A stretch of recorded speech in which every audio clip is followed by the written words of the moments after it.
The 2025 draft was one of the most shocking and craziest drafts in NBA history. I mean, we had players trying to tank their draft stock, some players not liking where they're going, even though they was considered a lottery pick, but nothing, I mean nothing, shocked us more than when the Portland Trail Blazers selected Yang Hasen with the 16th overall pick. And you want to know what made this decision even more crazier? The guy was standing in the bleacher seats with the fans, wasn't even expected to hear his name called. So the number one question I'm pretty sure NBA fans want to know is Yang Hasen any good? Well, no offense to the Trailblazers, but this guy was projected by NBA scouts to be a late first round to second round pick. So the fact that he was taken with the 16th pick must mean something about him is special. So why did the Portland trade down to get him? Well, they had been scouting this guy for over 2 years. And while he was overseas playing in China, he had drawn many comparisons to being called the next Nikola Jokic. That's right, they are comparing this 20-year-old kid to the best player in the league. The guy that revolutionized the NBA big man. Which is crazy if you think about who he's being compared to. How in the hell did he fall out of the lottery projection, let alone the number one overall pick? If I owned the NBA team and I heard of those comparisons, I would have snatched him up immediately. So why is this kid being compared to Jokic? Let me explain. His ability to see the floor is at a genius level.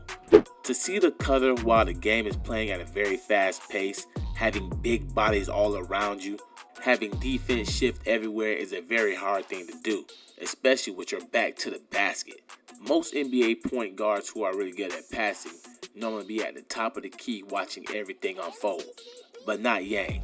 No, he's in the post with a very good understanding of what's going on around him. His instinct, let alone his IQ, is off the charts. He can already see and feel what's happening before it even happens. And to have a feel for the game at such a young age is something that you just can't teach. I mean, watching him is like me seeing a guy with a Sharning gun or metavision. I mean, he sees the floor effortlessly. And when the game's in a chaotic pace, you won't lose him. He's going to be reading the NBA like a book. Now let's get into his stats, because what he did in the CBA was nothing short of dominant. We're talking 16.5 points, 10.5 rebounds, 3 assists, and 3 blocks per game. Yeah, you heard that right. 3 blocks a game. With numbers like that, it's no surprise he was named Defensive Player of the Year. Now, I know some people are going to question how his defense will translate to the NBA. Is he quick enough on his feet? Can he guard in space without becoming a liability? Those are fair questions. But here's the thing. Yang isn't just a big body. He's a smart player with a high basketball IQ. He reads the game well, made good decisions, and understands the positioning.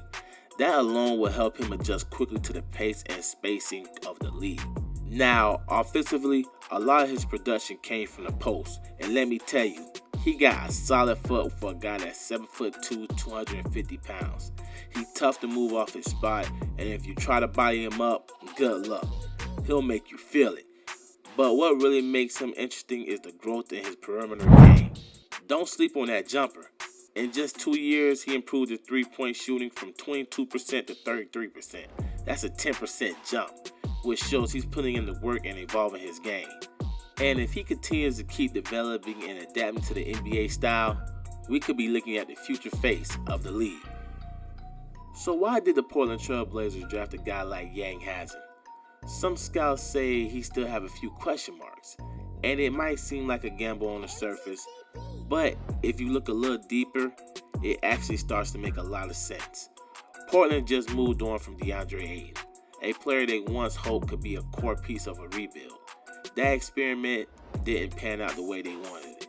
And when you look at their last 5 draft picks, none of them have really shifted the direction of the franchise. The Blazers are in a desperate need of something new, something bold, something that can inject fresh energy into a team that's been stuck in neutral for too long. Sure, he's raw. Sure, there's a question mark. But he also has a high upside and projected with serious potential. and the Blazers haven't taken a swing like this in a long time. According to reports, Portland has been scouting Yang for over 2 years. This wasn't a last-minute decision. It was a calculated move based on a long-term vision. There is also a business angle here too, though.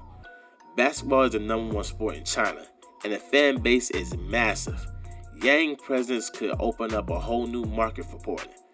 Just as the team ownership is reportedly exploring a potential sale, growing in the international fan base, especially in a market as influential as China, could seriously boost the franchise value. So is Yang a surefire superstar? No one can say that right now. But in a league that rewards risk takers and visionaries, this pick could end up being exactly what the Blazers needed.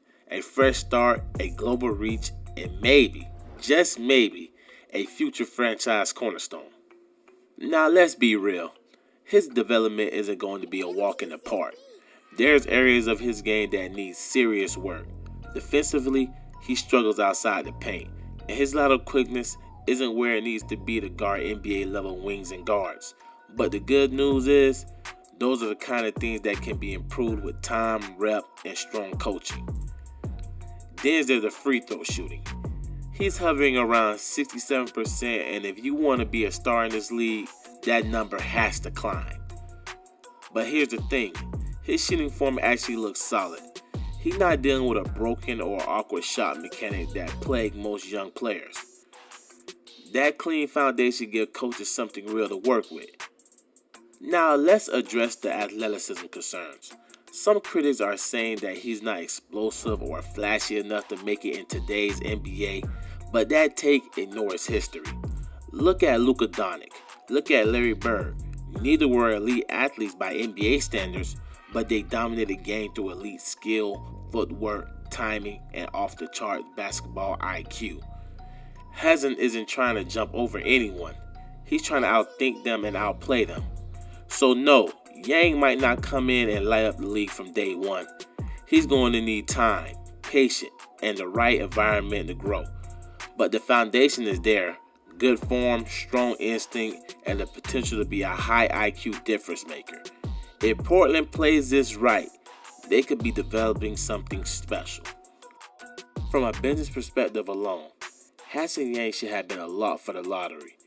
Basketball is absolutely massive in China. The NBA claims to have over 300 million fans there. That's the kind of market size most teams dream of tapping into. When Yao Ming played for the Rockets, their games wasn't just watched, they were national events. Now here comes Hasen Yang, the first Chinese player drafted in the first round since 2007. And already we're seeing a ripple effect. Reports say the Trailblazers have become one of the most followed teams in China practically overnight. Yang jersey is on track to be a global bestseller. Chinese fans will be tuning into Portland games all season long, not just out of national pride, but because Yang can actually play. And then there's the Rich Paul factor. Yang is repped by no other than LeBron James' agent, Rich Paul. And Rich Paul called him the shock of the draft. And honestly, he's right. At 7'2", a guy that's compared to be the next Nikola Jokic, come on now. I don't understand how 15 teams passed on a guy like this. And now only time will tell if he would become that guy that we all think he would become, the next Chinese Jokic. Now, if you guys like this breakdown of this video I just did, please leave your comments down below. And if you can, please smash that like button because it will really help the channel out. And please subscribe if you're new. It's your boy Will, and I'm out. Peace.